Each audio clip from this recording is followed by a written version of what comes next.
Hello hello everyone, hi welcome all. Ekta की पाठशाला में आपका हार्दिक स्वागत है, हार्दिक अभिनंदन है। जैसा कि आपको पता है कि हमने लास्ट क्लास से हिमाचल प्रदेश की हिस्ट्री को पढ़ना शुरू कर दिया था। आई होप आपको पहली क्लास हिमाचल प्रदेश हिस्ट्री की अच्छी लगी होगी। अगर अच्छी लगी है तो आज की क्लास भी जो है आप जरूर देखिएगा। राइट, तो शुरू करते हैं। कल लास्ट क्लास में हमने सोर्सेज ऑफ हिस्ट्री देखे थे।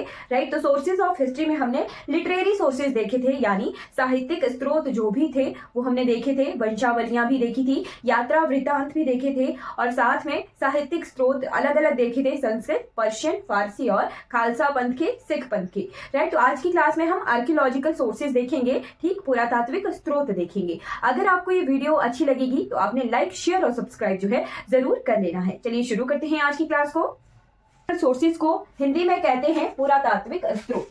ठीक, पुरातात्विक स्रोत हम आज की क्लास में कवर करेंगे। राइट, और हल्की सी इंट्रोडक्शन भी देखेंगे। एंशिएंट हिस्टोरिकल सोर्सेज क्या होते हैं, जो हमें जमीन से मिलते हैं। ठीक, एक्सकेवेट करके, एक्सकेवेट यानी जमीन से खोद कर निकाले हुए सोर्सेज। राइट, तो भारत का जो है आर्कियोलॉजिकल सर्वे ऑफ इंडिया ये काम करता है एक्सकेवेशन यानी प्राचीन जगहों पर पुरानी चीजों का ढूंढने का काम जूलॉजिकल सर्वे ऑफ इंडिया करता है। राइट, तो सबसे पहला आर्कियोलॉजिकल सोर्स हम देखेंगे कॉइन्स। राइट, कॉइन्स यानी सिक्के। तो सिक्के हमें बहुत सारे मिले हैं। सिक्के अगर कहीं के मिल रहे हैं तो इट मींस वो क्या थे, इंडिपेंडेंट स्टेट्स थे, स्वतंत्र राज्य थे। मान लो जैसे हमारा भारत देश है ना, और साथ में जितने भी कंट्रीज हैं अलग अलग, तो अलग कंट्री के अपने सिक्के, अपनी करेंसी होती है। राइट, तो अपनी करेंसी का मतलब अपनी करेंसी देश में चल रही है। राइट, तो उसका मतलब है कि वो क्या है, इंडिपेंडेंट है, अपने अपना जो है चला हुआ है कार्यभार, और अपने सिक्के चलाना इट मींस वो रियासत, वो राज्य क्या होते थे, इंडिपेंडेंट होते थे। राइट, तभी जो है हमें गण संघ मिलते हैं, संघ गण जनपद मिलेंगे। ठीक है, संघ जनपद मिलेंगे। राइट, क्या मिलेंगे हमें, संघ जनपद मिलेंगे। संघ जनपद हम पढ़ेंगे। राइट, हिमाचल प्रदेश में हमें 4 जनपद मिलेंगे देखने को। ठीक, बाकी छोटे छोटे गण राज्य भी हमें मिलेंगे, तो हम देखेंगे वो सभी। बट मैंने बताया कि सिक्के अगर कोई राजा चला रहा है इट मींस वो क्या है, शक्तिशाली राज्य है और इंडिपेंडेंट है। ठीक, तो सिक्के हमें कहां कहां से मिले हैं, सबसे पहले और सबसे पुराना सिक्का हमें मिला है कुल्लू से। राइट, नोट करिएगा, कुल्लू से। कुल्लू के जिस सिक्के की मैं बात कर रही हूं उस पे उस राजा का नाम लिखा हुआ है। राइट, संस्कृत में राजा का नाम लिखा हुआ है। किस राजा के टाइम का है ये, तो सबसे पुराना सिक्का हमें मिला था राजा बिरयास के टाइम का। ठीक है, राजा बिरयास, और ये पहली सदी का सिक्का हमें मिला था। माना जाता है कि राजा बिरयास से ही फिर कुल्लू की वंशावलियां शुरू हुई थी। राइट, वैसे तो कुल्लू की स्थापना विहंगम मणिपाल ने की थी, जो प्रयागराज से आए थे। ठीक, बट सिक्के हमें कहां से देखने को मिलते हैं, तो राजा बिरयास के समय से मिल रहे हैं। तो कुल्लू में हमें सबसे पुराना सिक्का मिला था। राइट, फिर उसके बाद सेकंड नंबर पे नोट कीजिएगा, सेकंड नंबर पे हमें पंच मार्क्ड कॉइन मिलते हैं। Punch marked coin, punch marked coins का क्या मतलब हुआ, पंच मार्क्ड कॉइन का मतलब हुआ कि सिक्के हैं और सिक्कों पर आकृतियां बनी हैं। जैसे हम देखेंगे एक गणराज्य के सिक्के हमें मिले हैं औदुंबर के। ठीक है, तो उस पे सिक्कों पर एक तरफ त्रिशूल बना हुआ है और दूसरी तरफ बैल बना हुआ है। राइट, तो उसका क्या मतलब होता है, उनका आकृतियों का बनना भी जो है कोई मतलब होता था सिक्कों पर। ठीक, त्रिशूल बनना यानी वो शिव जी को मानते थे। ठीक है, शिव जी को मानते थे। बैल किसका रूप होता था, नंदी का, है ना। तो उसी तरह से हमने जो है इन सिक्कों को देख के फिलॉसफी बनाई, ठीक, कि ऐसा हो सकता था उस वक्त। राइट, तो हमें पंच मार्क्ड कॉइन मिले हैं। कहां से, आकृतियों वाले कॉइन तो मिले हैं हमें अर्की से 12 कॉइन। अर्की से मिले हैं 12 सिक्के, 12 सिक्के। राइट, जिन्हें जो है हिमाचल प्रदेश राज्य संग्रहालय में रखा गया है। राज्य संग्रहालय कहां पर है, चलिए बताइए। हिमाचल प्रदेश राज्य संग्रहालय कहां पर है, हिमाचल प्रदेश स्टेट म्यूजियम, और ये कब बना था, चलिए बताइए। फिर उसके बाद इंडो ग्रीक कॉइन्स हमें मिले हैं, इंडो ग्रीक कॉइन्स।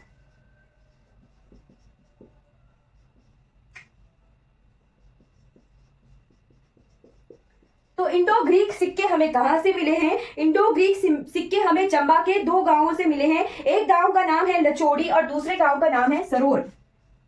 लचोड़ी और सरोल।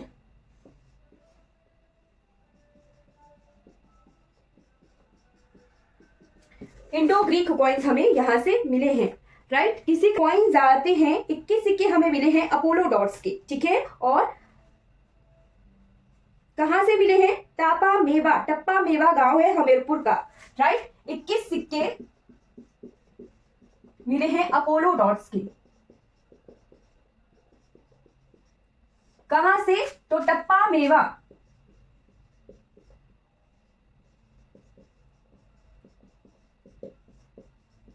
ये पेपर में क्वेश्चन आ सकता है कि कौन से गांव से मिले हैं। तो टप्पा मेवा गांव है हमीरपुर में, वहां से हमें मिले हैं 21 सिक्के अपोलो डॉट्स के, राइट। और हमीरपुर के टप्पा मेवा गांव से हमें कुनिंद रियासत के, कुनिंद जनपद के जो है सिक्के भी मिले हैं, ठीक। कुनिंद जनपद के मुखी से मिले हैं, कुनिंद और औदुंबर रियासत की, ठीक है।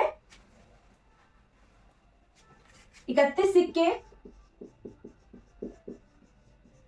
कहां से मिले हैं? ज्वालामुखी, ज्वालामुखी से कुनिंद और औदुंबर जनपदों के,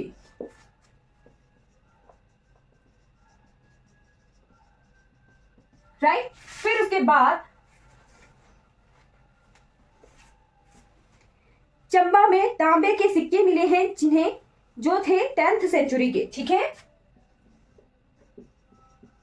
चंबा से मिले हैं तांबे के सिक्के, तांबा यानी कॉपर, है ना। तो तांबे के सिक्के मिले कॉपर के, राइट। 10th सेंचुरी के आसपास के हैं ये, और इन्हें कहते हैं चकली। यही पेपर में क्वेश्चन आता है कि चंबा में मिले सिक्कों का क्या नाम है, या फिर चकली कॉइन्स कहाँ के हैं। तो च से चंबा, च से चकली सिक्के, राइट। फिर उसके बाद इन सिक्कों को कहाँ रखा गया है? तो हिमाचल प्रदेश राज्य संग्रहालय और भूरी सिंह संग्रहालय, जो कि चंबा में है। दोनों के एस्टेब्लिशमेंट ईयर ध्यान रखने हैं। तो 1974 में बना है हिमाचल प्रदेश राज्य संग्रहालय, राइट। बीसी ओहरी के द्वारा ये बनाया गया था, उन्होंने ही जो है इस पे रखा था कि हाँ यहाँ पे राज्य संग्रहालय बनाना है और संरक्षण करना है। और भूरी सिंह संग्रहालय 1908 का है। कहाँ पर है? चंबा में है। किसके नाम पर ये बना हुआ है? तो चंबा के राजा भूरी सिंह के नाम पर ये बना हुआ है, भूरी सिंह संग्रहालय। फिर उसके बाद जो है 300 के आसपास सिक्के मिले हैं, 382 कॉइन्स मिले कॉपर के। कहां पर? कालका शिमला ट्रैक पर, कालका शिमला कसौली वाली जगह पर, ठीक है, कसौली में,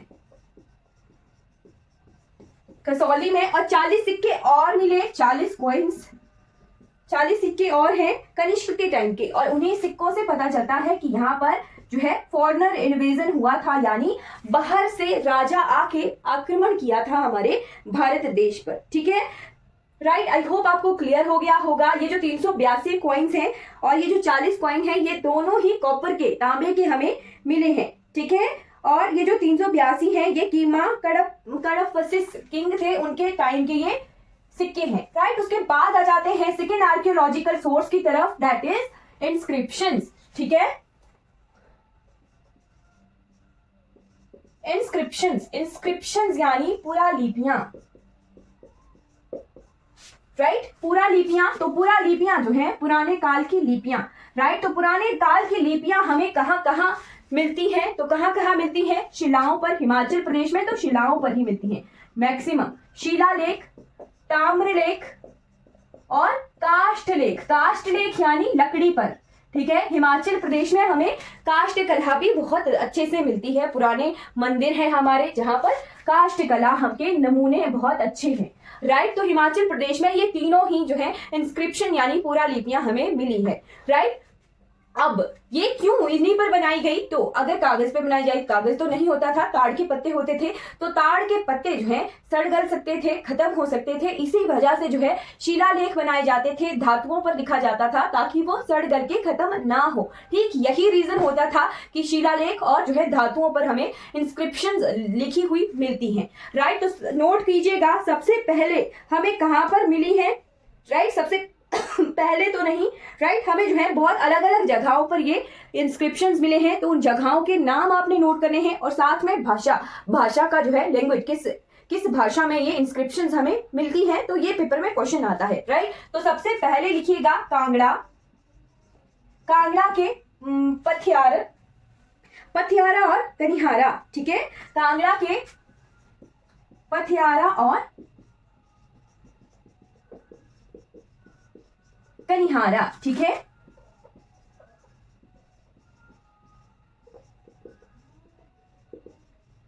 कनिहारा में हमें जो है शिलालेख मिले हैं। ये भी लिखिएगा कि क्या मिला, तो शिलालेख मिले हैं, राइट। और ये कौन सी भाषा में है, ये पेपर में क्वेश्चन आया था। तो ये ब्राह्मी और खरोष्टी 2 भाषाओं में मिले हैं हमें, ब्राह्मी और खरोष्टी, राइट। फिर उसके बाद सेकंड इंस्क्रिप्शन नोट करना है, डिस्ट्रिक्ट मंडी। मंडी में हमें मिले कौन सी जगह, तो मंडी में है सलोणू जगह, ठीक है, मंडी में सलोणू। थर्ड नंबर पे लिखिएगा कुल्लू, तो कुल्लू में सलारू जगह, कुल्लू में सलारू जगह पर, मंडी में सलोणू जगह पर, यहां दोनों ही जगहों पर हमें शिलालेख मिले हैं, ठीक है, राइट। पत्थरों के ऊपर इंस्क्रिप्शंस हमें मिली हैं, राइट, पत्थरों पर लिखा हुआ। फिर उसके बाद हमें मिले हैं सुनपुर गुफा, सुनपुर गुफा में, राइट।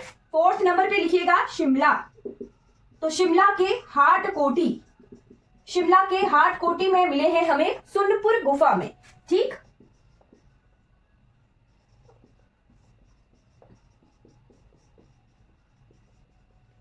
सुनपुर केव्स में हमें शिलालेख मिले हैं, राइट।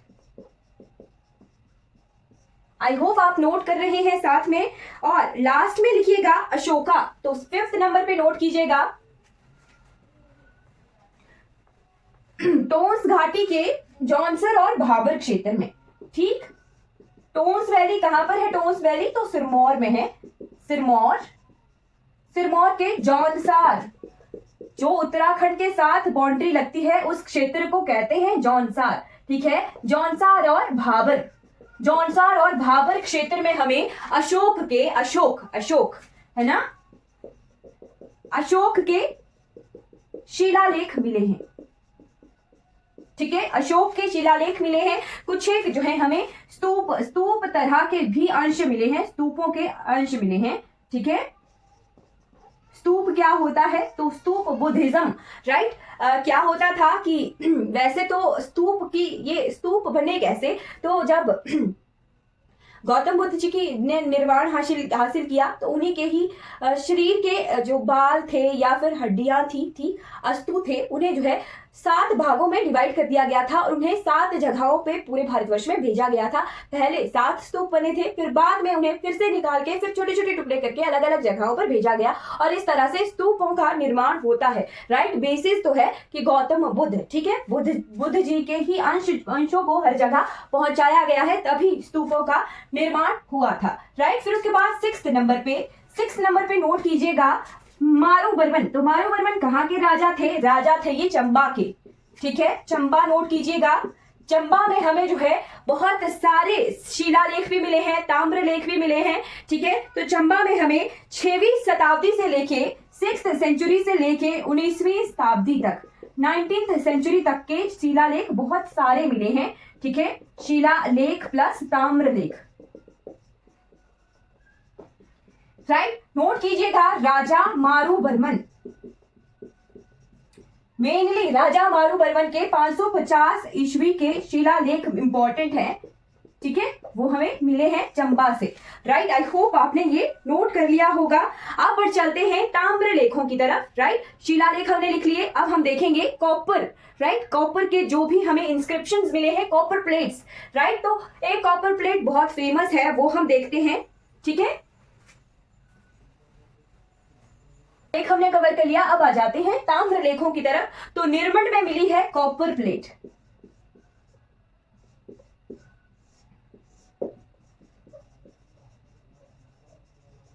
एक तरह से कॉपर का चौकोर जैसा आकृति का जो है प्लेट है और उस पर इंस्क्रिप्शंस की गई हैं, लिखा गया है। तो ये कब की है, 7वीं शताब्दी की, 7th सेंचुरी, राइट। किसकी है, तो जालंधर के राजा थे, जालंधर के राजा, ठीक, जालंधर के राजा थे महासामंत समुद्र सेन, ठीक है, महासामंत समुद्र सेन, उनकी जो है ये लिखी हुई बनाई हुई कॉपर प्लेट है, ठीक है। कहाँ के ये राजा थे, जालंधर के। और इस पर क्या लिखा गया है, तो इस पर लिखा गया है कि कुल्लू और चंबा दोनों ही, कुल्लू जो है जालंधर के अधीन था, ठीक है। क्या था इस पे लिखा हुआ, अपने शब्दों में कि कुल्लू जो है जालंधर के शासक के अधीन था। और कौन थे यहाँ के राजा? तो महासामंत समुद्र सेन थे। ठीक है, आई होप आपको निर्मल कॉपर प्लेट के बारे में क्लियर हो गया होगा। ठीक, उसके बाद चंबा और कुल्लू दोनों जगहों से ही जो है हमें 200 के आसपास, चंबा प्लस कुल्लू, तो चंबा प्लस कुल्लू से हमें जो है 200 के आसपास जो है ताम्र पत्थर मिले हैं, ताम्र लेख मिले हैं। फिर उसके बाद एक है मजनू देवी, राइट, मजनू देवी के निर्मण में कॉपर मास्क मिले हैं। ठीक है, कॉपर मास्क यानी कॉपर के तांबे के मुखौटे, राइट। और ये कब के हैं? तो ये हैं 9th सेंचुरी के यानी 9वीं शताब्दी के, राइट। आई होप आप नोट कर रहे होंगे। तो हमने जो है जितने कॉपर प्लेट्स यानी ताम्र लेख हमें इतिहास से प्राप्त हुए हैं, एक्सकेवेट करके, आर्कियोलॉजिकल सोर्सेज हमारे जो भी हैं वो हमने लिख लिए। निर्मण में हमें मिले, चंबा में, कुल्लू में, और निर्मण में हमें मजनू देवी के तांबे के मुखौटे भी मिले हैं जो कि 9th सेंचुरी के हैं। ये पेपर में क्वेश्चन आता है कि निर्मण की जो कॉपर प्लेट है वो कौन सी शताब्दी की है? तो आपने नोट रखना है कि ये 7वीं शताब्दी की है, 7th सेंचुरी की, राइट। चलिए अब आ जाते हैं आइडियल्स। आइडियल्स यानी मूर्तियों पर इंस्क्रिप्शंस। ठीक है, आइडियल्स इंस्क्रिप्शंस, आइडल्स इंस्क्रिप्शन।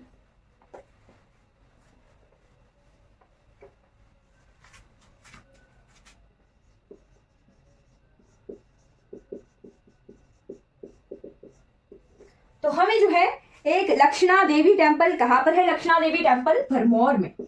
ठीक है, लक्षणा देवी मंदिर में जो है मूर्ति पर इंस्क्रिप्शंस लिखे हुए मिले हैं। कब के? 7वीं शताब्दी के, 7th सेंचुरी के, राइट। और एक मिले हैं हमें कहां पर? हाटकोटी में, हाटकोटी में दुर्गा आइडल पर। ठीक है, भरमौर लिखिएगा, लक्षणा देवी टेम्पल कहां पर है? भरमौर में है। ठीक, और हाँ, दुर्गा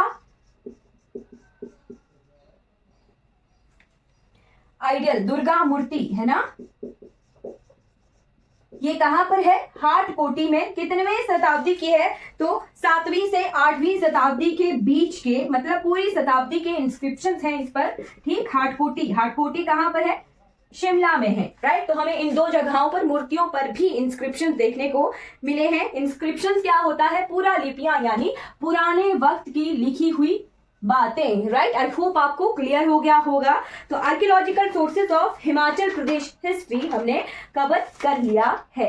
एंशिएंट हिस्ट्री की इंट्रोडक्शन की तरफ। तो एंशिएंट हिस्ट्री की इंट्रोडक्शन किस तरह से हम देखेंगे? हम देखेंगे, मैं आपको पाषाण काल तो नहीं पढ़ाऊंगी, ठीक, क्योंकि हमारे लिए इतना इंपॉर्टेंट नहीं है। ठीक है, पर पाषाण काल के हमें हथियार मिले हैं और किसने ढूंढे हैं वो आपने नाम ढूंढना है। ठीक है, ठीक, नाम ढूंढना है कि 1955 के आसपास जो है हमें पाषाण, चलिए कवर करते हुए ही चलते हैं। ठीक, तो एंशिएंट हिस्ट्री में सबसे पहली चीज हमें क्या देखनी है कि हिमाचल प्रदेश के मूल निवासी। तो हिमाचल प्रदेश के मूल निवासी कौन थे? यानी हिमाचल प्रदेश में रहने वाले, कहीं से आए नहीं, वो पहले से ही रहते थे। ठीक, तो हिमाचल प्रदेश के मूल निवासी थे कोल जनजाति। ठीक है, 4 वैसे जनजातियां थी जो यहाँ की बेसिक बेस था हिमाचल प्रदेश का, सबसे पुरानी जनजातियां थी और यहीं की बाशिंदी थी। ठीक है, तो हिमाचल प्रदेश के मूल निवासी किन्हें कहा गया? कोल को। ठीक है, कोल जाति के लोगों को जो है इस तरह से लोगों को जो है मूल निवासी कहा गया हिमाचल प्रदेश का। ठीक, उसके बाद खस जो कोल जाति को और किस नाम से जाना जाता है ये भी लिखिएगा। तो कोल जाति को कहा जाता है मुंडा। ठीक है, क्या कहा जाता है? प्राचीनतम काल में मुंडा। ठीक है, और साथ में आपने लिखना है कि इन्हें दास, वेदों में कहा गया है दास, दस्यु, राइट। 10 राज्य युद्ध हम पढ़ेंगे कि दस्यु राजा सांबर थे उनके साथ, है ना। तो इन्हें वेदों में कहा गया दास, दस्यु, है ना, और निषाद, राइट। इन्हें वेदों में इस नाम से जाना गया था। ठीक है, ऋग्वेद में जो है 10 राज्य युद्ध का वर्णन मिलता है। ठीक है, और उत्तर वैदिक काल में यानी वैदिक काल के बाद, वैदिक काल में तो इन्हें दास दासियों और निषाद कहा गया। उत्तर वैदिक होता है कि उसके बाद, ठीक। तो आफ्टर वैदिक काल, उत्तर वैदिक काल में इन्हें कहा गया किन्नर, नाग और यक्ष, ठीक है। किन्नर, नाग और यक्ष कहा गया, ठीक है। तो कितनी जातियां हमें बेसिक मिली, कौन कौन सी? कोल, किन्नर, नाग और यक्ष। ये जो 4 जातियां थी ये मूल निवासी थे हिमाचल प्रदेश के, ठीक। किरात हम पढ़ते हैं तो किरात है मंगोलॉइड्स, मंगोल है ना, तिब्बत वाले क्षेत्र से, वो बाद में आएंगे, ठीक। और बाद में वो मिक्स होंगे किन्नर के साथ, ठीक। फिर उन्हें किरात जाना जाएगा, ठीक। तो वो भी हम कवर करेंगे, ठीक है। यानी चलिए आप पढ़ते हैं कि अब कौन आएंगे हिमाचल प्रदेश में? 300 ईसा पूर्व आएंगे खश जनजाति, ठीक है। अब हम पढ़ रहे हैं हिमाचल प्रदेश में आगमन बाहरी जनजातियों का, ठीक।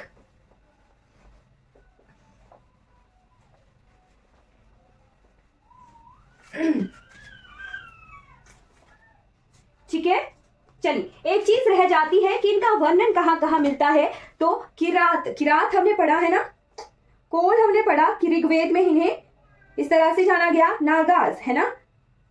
तो नागास का एक टेम्पल है पंचवक्त्रा टेम्पल, वो नोट रखना है, पंचवक्त्रा टेम्पल। पंचवक्त्रा टेम्पल में जो द्वारपाल होते हैं ना, मंदिर के सामने कई बार जो है मूर्ति जैसी बनी होती है। देखना ध्यान से कि मंदिर के बाहर दरवाजे पर एक तरफ और दूसरी तरफ जो है मूर्तियां बनी होती हैं, द्वारपाल बने होते हैं। तो पंचवक्त्रा टेम्पल के बाहर जो है नाग जो है द्वारपाल बने हुए हैं, ठीक है। द्वारपाल जो है वहां पर नाग हैं, ठीक है। इसीलिए मैं करवा रही हूं क्योंकि पंचवक्त्रा टेम्पल इंपॉर्टेंट है इस बार, ठीक है। पंचवक्त्रा टेम्पल पे जो द्वारपाल है 2, वो नागास है, नाग है। और महाभारत में भी जो है गंधर्व हमने पढ़ा है ना, गंधर्व विवाह किया था उन्होंने उलूपी से, यक्ष, ठीक है, राइट। तो वो चीज रहने दीजिए। अब आ जाते हैं कि हिमाचल प्रदेश में आए खश, ठीक है। खश आए और खशों ने किया नागों से युद्ध, ठीक है। बेसिक जनजातियां मैंने बता दी कि 4 जनजातियां, कोल, किन्नर, यक्ष और नाग, ठीक। यक्ष आ रहे हैं, खश आ रहे हैं, ठीक है, ठीक। खश जाति के लोग जो है हिमाचल प्रदेश में आ रहे हैं 3000 ईसा पूर्व, ठीक। यानी 3000 BC में जो है खश जनजाति के लोग हिमाचल प्रदेश में एंटर कर रहे हैं, ठीक है। और इन्हें जो है वैदिक काल में आर्यों से ये पहले आए थे खश, ठीक है। इन्होंने जो है कौल भूमि को खश भूमि में बदल दिया था, ठीक है। कौल भूमि को खश भूमि में बदल दिया था। और ये बोलते कौन सी भाषा थे? तो ये बोलते थे संस्कृत, राइट। अब ये आए, इन्होंने किया युद्ध किसके साथ? तो इन्होंने किया, खशों ने नागों के साथ युद्ध किया, ठीक है। खशों ने नागों पर युद्ध को जीता भी, ठीक है। खशों की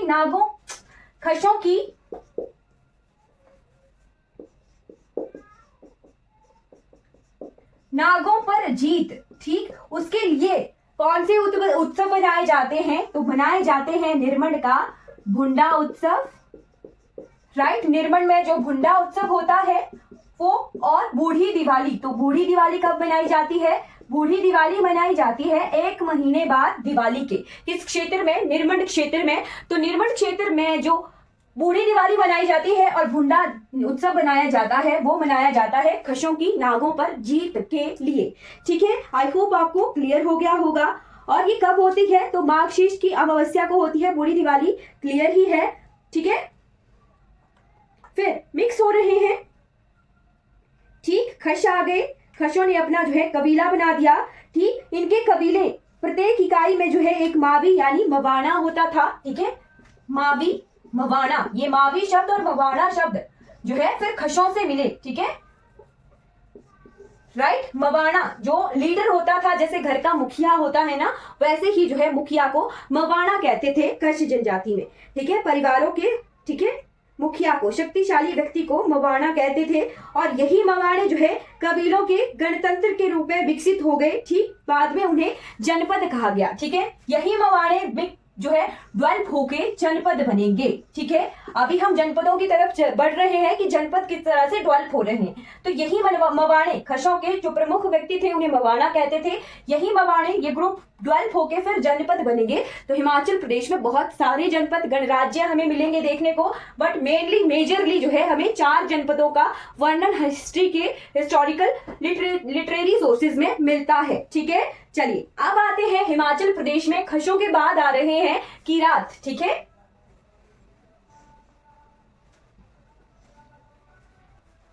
राइट, तो खशों के बाद आ रहे हैं किरात। किरात आ रहे हैं, कब ये आते हैं? तो ये आते हैं 1000 ईस्वी पूर्व। टाइम पीरियड भी हम लिख रहे हैं 1000 BC में ये आ रही हैं। ठीक है, किरात जो है मंगोल तिब्बती भाषी। ठीक है, मंगोलाइड मैंने आपको बताया कि मंगोल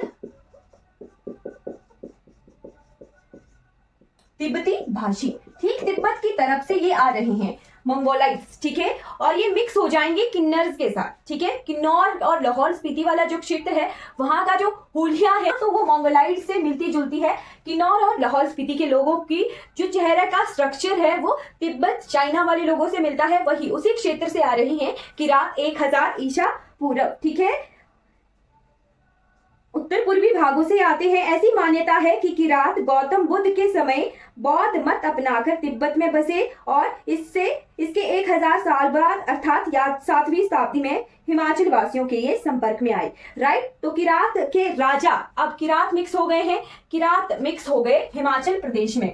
राइट, तो किरात राजा थे शांबर। आज की क्लास तक हम यहीं तक ही पढ़ेंगे। ठीक है, किरात राजा थे शांबर, शांबर थे किरात राजा। ठीक, किरात यानी अब आर्यंस आ रहे हैं हिमाचल प्रदेश में। ये जो है मिक्स हो गए हैं, बस रस गए हैं, जैसे हमारे कोल, यक्ष, नाग, किन्नर, खश और किरात। अब इतनी जनजातियां जो हैं बस रस गई हैं हिमाचल प्रदेश में। अब हिमाचल प्रदेश में आएंगे आर्यंस। ठीक है, आर्यास। राइट, तो शांबरों के जो राजा थे उनका वर्णन कहां पर मिलता है? तो ऋग्वेद में मिलता है। ठीक है, ऋग्वेद में वैदिक काल शुरू हो गया है। ऋग्वेद में किरात राजा शांबर का वर्णन मिलता है। कहाँ के ये थे? तो ये थे ब्यास और यमुना नदी के बीच में। इन्होंने 99 दुर्गों की स्थापना की थी, यानी 99 जो है दुर्ग बनाए थे, किले टाइप बनाए थे इन्होंने ब्यास और यमुना नदी के बीच में। इतने शक्तिशाली थे ये। ठीक है, ब्यास और यमुना के बीच में 99 दुर्ग इन्होंने बनाए थे। शांबर राजा किरात, तो शांबर राजा किरात हिमाचल प्रदेश से हैं। ठीक है, नोट रखिएगा कि शांबर जो राजा हैं वो हिमाचल प्रदेश के हैं। राइट, इनको जो है कुछ जगहों पर राक्ष राज्य भी कहते हैं। राक्ष क्यों कहेंगे? क्योंकि कहते हैं कि आर्य जो है वो अपने साथ ब्राह्मणिज्म लेके आएंगे, है ना। ब्राह्मण जो कल्चर है, हिंदू कल्चर है, ब्राह्मण कल्चर है, वो आर्याज अपने साथ लेके आ रहे हैं मध्य एशिया से, मिडल एशिया से। ठीक है, सप्त ऋषि उनके साथ थे, सप्त ऋषियों उन्हें सुझाव देते हैं, तो ब्राह्मणिज्म जो है आर्याज लेके आ रहे हैं। राइट, यहाँ के जो वासी थे उन्हें वो राक्ष कहते हैं, राक्षस कहते हैं। राइट, तो कुछ जगहों पर इन्हें शांबर को राक्षस राजा भी कहते हैं। राइट, तो राक्षस राजा सांबर या फिर किरात राजा सांबर जो है हिमाचल प्रदेश के हैं। राइट, मूल निवासी बन गए हैं। राइट, मूल निवासी कौन कौन सी जनजातियां बन चुकी हैं अभी तक? कोल, किरात, किन्नर, नागा, यक्ष और खश। ठीक है, 6 जनजातियां। राइट, अब आर्याज आ रहे हैं। आर्या हिमाचल प्रदेश में आए।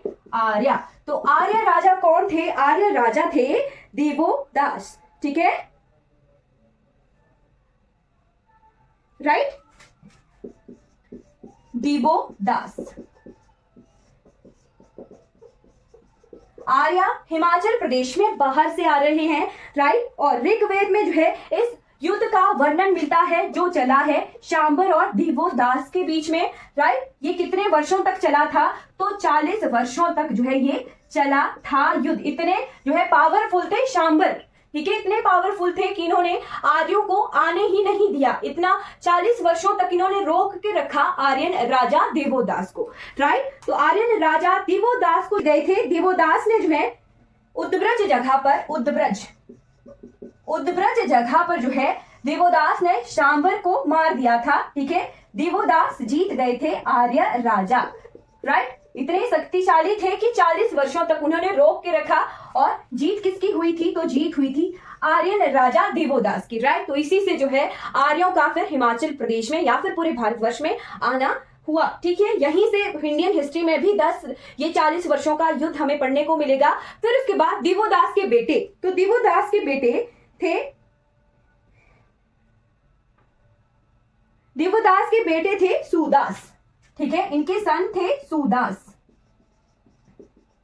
इन्होंने भी जो है एक गृह युद्ध क्या, अब आर्य तो आ गए है ना, तो जो है कुछ गणराज्य जनपद हिमाचल प्रदेश में हैं, वो आपस में लड़ रहे हैं कि आपस में जो है जुड़ गए कि हम जो है अब आर्यों को भगाएंगे, राइट। सो सुदास ने जो है 10 राजाओं के साथ युद्ध लड़ा, ठीक है। 10 राजाओं के साथ युद्ध, राइट। 10 राजाओं के साथ युद्ध लड़ा और इस युद्ध का भी वर्णन हमें कहा मिलता है? ऋग्वेद में मिलता है, राइट। इसे 10 राज्य युद्ध के नाम से जाना गया है, राइट। 10 राज्य युद्ध, राइट। 10 राज्य युद्ध। तो 10 राज्य युद्ध में कौन किसके सहायक थे, है ना, ठीक है। यानी किन किन ऋषियों ने साथ दिया था, तो वो हम कल की क्लास में देखेंगे। आज की क्लास में हम इतना ही देखने वाले हैं, राइट। आज की क्लास में हम जो है इतना ही देखेंगे क्योंकि बहुत बर्डन हो जाएगा, ठीक। इतना ही देखिए कि हिमाचल प्रदेश में जो है आर्य आ चुके हैं, राइट। और इन आर्यों का वर्णन हमें ऋग्वेद में मिलेगा। वैदिक काल शुरू हो गया है, राइट। हिमाचल प्रदेश में अब आर्य आ चुके हैं।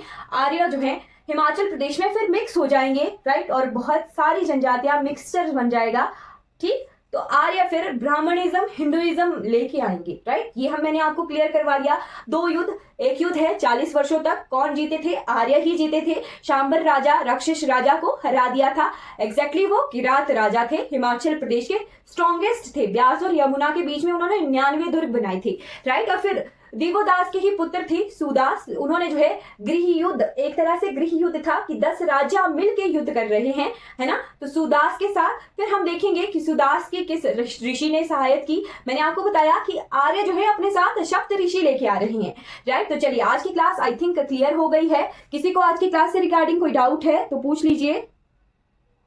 ओके, चलिए फिर आज की क्लास हमारी कंप्लीट हो जाती है। Okay, good night.